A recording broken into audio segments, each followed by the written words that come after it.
The Snowy Tree Story. It had just started to snow. Tiny snowflakes danced slowly and sat on the face of the tree. The tree was looking at the leaves that were still on its branches and had not fallen to the ground, when it noticed that Jimmy was standing behind the window of his room and watching him. The tree waved its branches at Jimmy. The tree and Jimmy were friends. At night before going to bed, Jimmy would wave at the tree and smile at it. Jamie loved looking up at the tree branches, even lying on his bed. But there was a problem. The shadow of the branches of the hengen tree scares Jimmy in the dark of the night. That's why he would close the curtain while sleeping so that the shadows of the tree wouldn't scare him. The tree noticed that the lamp in Jimmy's room was turned off. The tree whispered to itself, "Good night, Jimmy."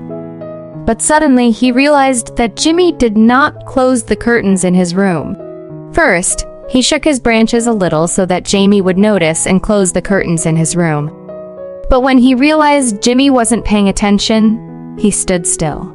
Because he was afraid that Jimmy had fallen asleep and would wake up with his movements and get scared. The snow falls faster and the wind blows.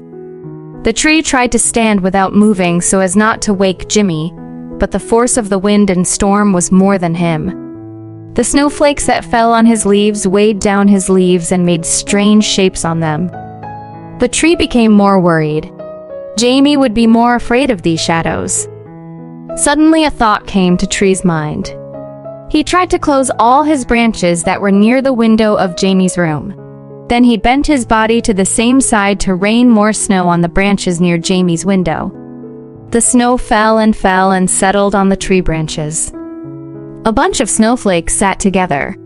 Now no branch could be seen. Only a white sheet covered with snow could be seen without any shadow. Even though his back was hurting from the weight of the snow, the tree was happy and said to himself, "If Jamie wakes up, he will no longer afraid and he will think that this white screen is the white curtain of his room."